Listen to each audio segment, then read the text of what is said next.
Hello and welcome to The Debate. I'm Marzieh Hashmi. Thanks so much for being with us. Well, the official version about some ghosts, Osama bin Laden in some cave on the other side of the world defeating our entire military establishment on U.S. soil is absolutely preposterous. Now, these are the words of Philip Marshall, who was a former American pilot and a writer about 9/11, who wrote about the hidden hands in the American government, who he said was behind the Twin Towers attack. And now the question is asked, are there hidden government hands behind Marshall's death, as he and his two children have been found dead on February the 6th, 2013. Relatives and friends stunned by a violent... An American news channel reporting a deadly shooting in the U.S. state of California. The incident has left 3 people dead. A man, so the story goes, first kills his 2 children, a teenage boy and a teenage girl, as well as the family dog, and then turns the gun on himself. But the shooting is not similar to the sort of gun violence taking place in the U.S. on an almost daily basis.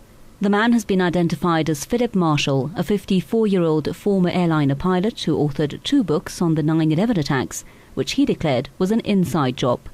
This fact has given the crime story a political hue, and it's raised serious doubts as to the cause of the deaths. The police, the local sheriff's department, quickly concluded that Phil Marshall shot his 2 children, his dog, and then himself. However, the investigation had not been fully completed when they made that determination, and then the sheriff allowed the crime scene to be cleaned by professional cleaning personnel.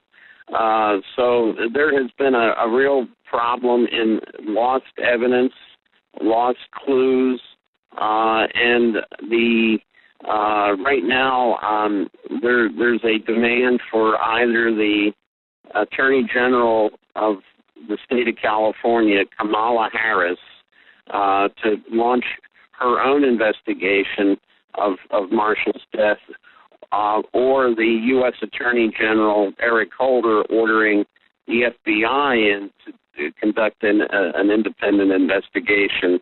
That is the only thing that can be done now, although critical evidence has been lost, unfortunately. In his books, the veteran aviation pilot accused the administration of former U.S. President George W. Bush of orchestrating the 9/11 attacks. Marshall said, "The true reason the attack was successful is because of an inside military stand-down and a coordinated training operation that prepared the hijackers to fly heavy commercial airliners. We have dozens of FBI documents to prove that this flight training was conducted in California, Florida and Arizona in the 18 months leading up to the attack." Philip Marshall wrote in a statement last year, "Think about this. The official version about some ghost in some cave on the other side of the world defeating our entire military establishment on U.S. soil is absolutely preposterous." Marshall's death is not the only suspicious death with regards to the September 11 attacks. Many more people, including witnesses to the incident, have lost their lives in recent years. The cause of many of the deaths has been declared to be suicide. The official inquiry into 9/11 blamed several members of Al-Qaeda. Armed with box cutters, they'd allegedly hijacked passenger planes and flown them into the New York Twin Towers, killing thousands of people. But many Americans have still not accepted that story.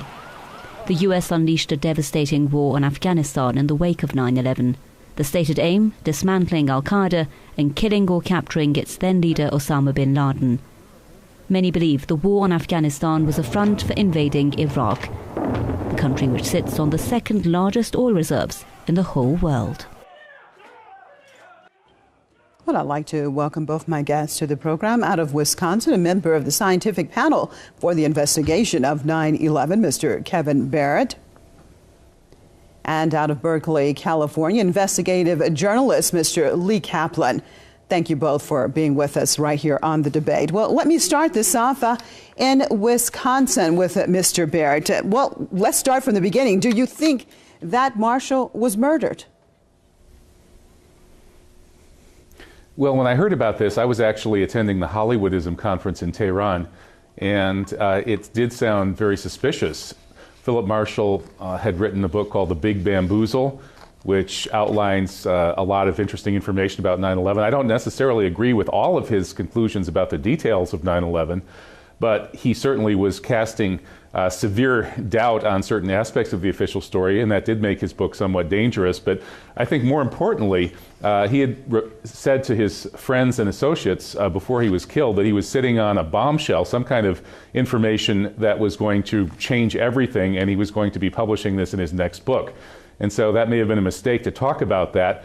When I heard about it, I was very suspicious and did a little investigating and heard that there were some discrepancies. But it wasn't until I interviewed former National Security Agency officer Wayne Madsen, who is currently, I call him the thinking man's Seymour Hersh. That is our leading investigative journalist for leaks from the national security community. And when Wayne told me about his week-long investigation, during which he flew out from the East Coast, spent a whole week at the crime scene, investigating, talking to neighbors, he discovered that there were all kinds of obvious indications that this had been a professional killing, not a murder-suicide. And those include the fact that Philip Marshall, we now know, was shot in the left temple, and yet he was right-handed. The police said that his house was far from neighbors' houses, so none of the neighbors would have heard any gunshots. In fact, the neighbors' houses are right on top of his house, virtually, and none of the neighbors heard gunshots. There was a door that was left wide open, a door that Philip Marshall never used, and was found wide open after his death. And there are a number of other indications, including the cleanup of the crime scene, an illegal and unauthorized cleanup of the crime scene by an SUV with state of California plates bristling with communications antenna from the top. So when we put all of this together, I think it's pretty obvious that using Occam's razor, the simplest explanation here is that this was some kind of black operations hit to prevent Philip Marshall from making public some kind of explosive information. Okay, what about that, Mr. Kaplan? Do you find his death suspicious at all? No, I don't.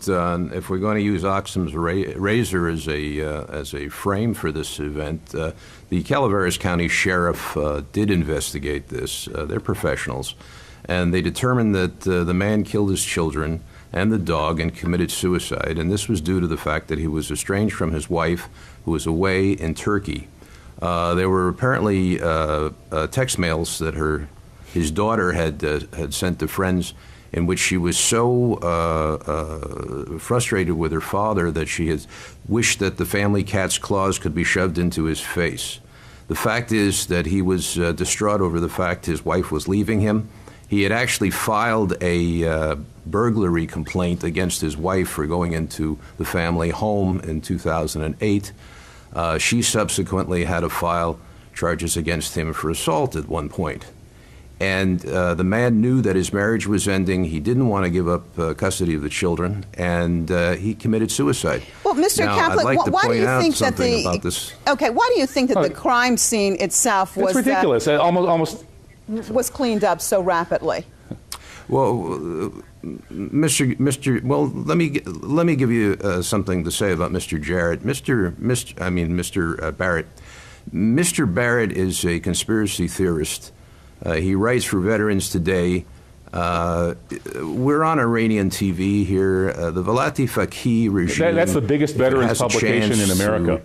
Now you're interrupting me. I'm trying to talk here. You'll have your turn. The point I'm trying to make here is the Velati Faqih regime, if they can tie anything against the U.S. government with the dispute over atomic weapons, if they can tie anything against the Saudis, who I'm no fan of the Saudis. Well, I'm just asking your opinion, Mr. Kaplan, as an investigative journalist. I'm just asking your opinion. Why would the crime scene be cleaned up so rapidly when the investigation was not complete?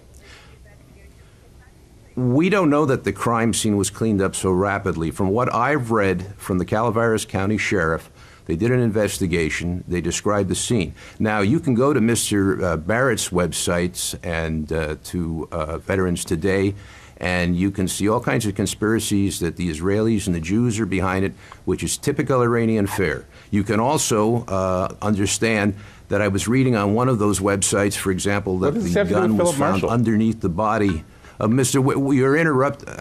Well, I'm getting to that.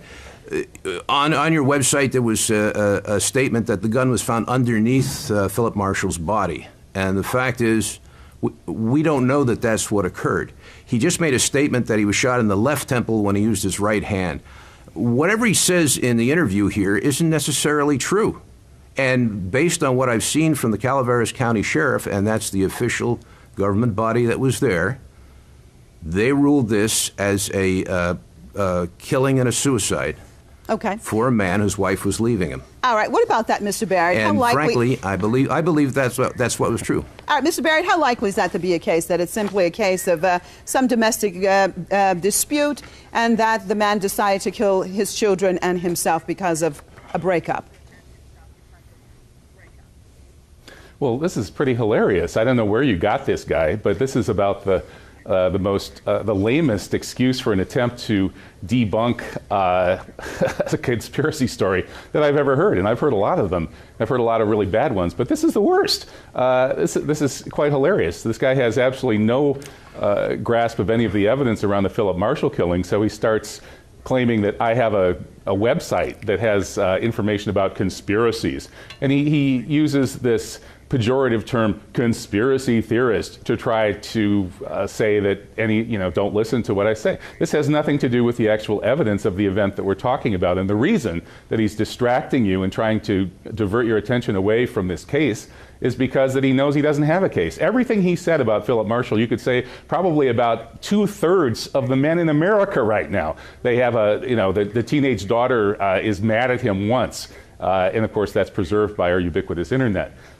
He's having a problem with his wife. He's in a divorce case. Well, half of American marriages end in divorce. Let me This is your evidence against this man? Let me get back to the main point of this. I want to look at some of the things that Marshall was saying, because he was in the editing phase of his latest book, and he had said that he was somewhat worried about his safety, as because some of the allegations accuse the former administration, former U.S. President George W. Bush, of working together with Saudi intelligence to carry out the 9/11 attacks. I want to look at that aspect of what was said. Kevin Barrett, what do you think of that actual allegation that Washington and Riyadh colluded on the 9/11 attacks? Well, Riyadh has been a puppet of what we might call the Zio-American empire, for lack of a better term. The real power structure in the world, the most powerful power structure in the world, is the Federal Reserve and the military forces it controls, including the U.S. military. And Saudi Arabia, ever since it signed an agreement with President Roosevelt in 1945, has been essentially allowing U.S. leaders, which means international banker leaders, to dictate our policy, to dictate oil prices. So it's true that whatever kind of black operations get okayed by the top of the power pyramid here in the U.S. Are going to be obeyed and participated in by the Saudis. I mean, the Saudis can't even fly their own planes, for goodness sake. The U.S. sells them warplanes, and the U.S. has to supply pilots and maintenance people to run the planes. The Saudis are a pathetic puppet state. So accusing the Saudis of involvement, sure, they were involved, but the real power behind 9/11 was the neoconservative circles here in the U.S., which is made up of people who are fanatical partisans of the Likudnik vision of Greater Israel. And Philip Marshall, he spoke out about this. Here we go. In part, I think the reason that he was killed was that he was a drug pilot. He worked with Barry Seal, the notorious CIA drug smuggling pilot who confessed to having smuggled drugs for the CIA, confessed to having worked with Oliver North on that operation, flying drugs through Mena, Arkansas. And having done that, having that kind of background, having participated with the CIA organized crime nexus based in New Orleans, which he wrote about in his first novel, I think it was Lakeshore, about the airport in New Orleans where the cocaine was coming in. Somebody who's that tied into black operations is not somebody that they're going to allow to run around revealing destabilizing secrets. Okay, so maybe they were just angry at him. Let me get Mr. Kaplan. It seems Mr. Kaplan work, wants to comment. Let me get his comments on this. Mr. Kaplan, you've been shaking your head for minutes now. Go ahead. You get your chance to speak. And I'd like not to be interrupted. Number one, this was ruled as a domestic terrorism killing, an event by the Okay, we're even. Now, let me talk. This was considered by the Calaveras County Sheriff as a domestic act of murder. It was over family disputes, over taking the children away from from Philip. And what we have here, especially with Mr. Barrett jumping in on this story, is a conspiracy theory trying to tie it again into Israel and the Jews, and, while I'm no fan of the Saudis, also Saudi relationships with America, which are in the interest of the Velati Faqih regime. Well, now, let me just, Barrett, I'm going to jump in here, Mr. Kaplan. I want to jump in here about Saudi Arabia because you just mentioned, my question to you, because you talked about it's sort of a conspiracy. I want to look at the incident of the 9/11 attacks that, you know, the majority of, allegedly the majority of the hijackers were Saudis. However, the United States never once talked about a possible attack on Saudi Arabia, but immediately after that, we saw them going to Afghanistan and Iraq. Do you consider that significant at all, that there was never anything looked at in Saudi Arabia, and why so many of them allegedly were from Saudi Arabia? Well, that's not true that there was nothing looked at. And after the 9/11, you see, you have to understand something about Saudi Arabia. And again, I'm no fan of the Saudis, but the Saudi royal family are 30,000 people. There are members of the royal family who are not pro-terror, and then there are significant members of the family who fund terror and who funded bin Laden. However, bin Laden was a rogue in and of himself. He did have funding from some members of the Saudi family. However, it was not an official action by the Saudi government. Now, I'm not defending the Saudis. I don't like the Saudis. What Mr. Barrett does is he runs conspiracies which always manage to tie the U.S. government, as he said before, he called it sort of a Zio cabal. In other words, or a Likud cabal. He's trying to tie Israel and the Jews to everything. The Zio-American Empire. He's trying to tie even, that's right, the Zio-American Empire. It's absolutely absurd. Mr. Barrett has supported and given credibility to Holocaust deniers. He has, incidentally, we talk about a domestic... I don't want to deal with personal attacks from either one of you. I want to look at the subject at hand. And my question to you, sir, Mr. Kaplan, my question is, then we look at this from a logical perspective, why then did the United States go into Afghanistan? Because you said, for example, it was an extensive royal family of the Saudis, and there are just a few who perhaps are involved in terrorism. However, then Afghanistan, if we look at it, and we're talking about bin Laden, but you're talking about a whole country being occupied, invaded and occupied for now more than 11 years.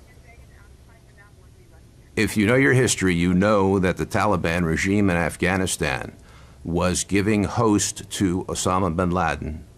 And the United States asked in the beginning that he be turned over for adjudication. And the Afghan government, the Taliban, and the Taliban agreed. They just said, show us some evidence. They agreed to turn him over. They showed them the evidence. Any evidence against him, and we'll turn him over. You're interrupting me. You're interrupting me. He's interrupting me again. He's interrupting me again. You're just spewing lies. And Mr. Barrett always. Well, stop lying, and I'll stop interrupting. I know, and you know, Mr. Barrett. The fact is that the Taliban refused to turn over Osama bin Laden. And the fact is that the Taliban government was That's not true. They offered to turn over Osama bin Laden. That is absolutely, sir, that is absolutely true. Okay, go ahead. Well, buy my book, Question turning over Osama bin Laden is an absolute bold-faced lie. That is a bold-faced lie that the Taliban were willing to turn over. They said, we will turn over Osama bin Laden if you show us some evidence that he was involved in 9/11. And Bush refused. Let me take a quick break. I want to switch over to some of our Facebook comments that we have, viewers have put on our Facebook page.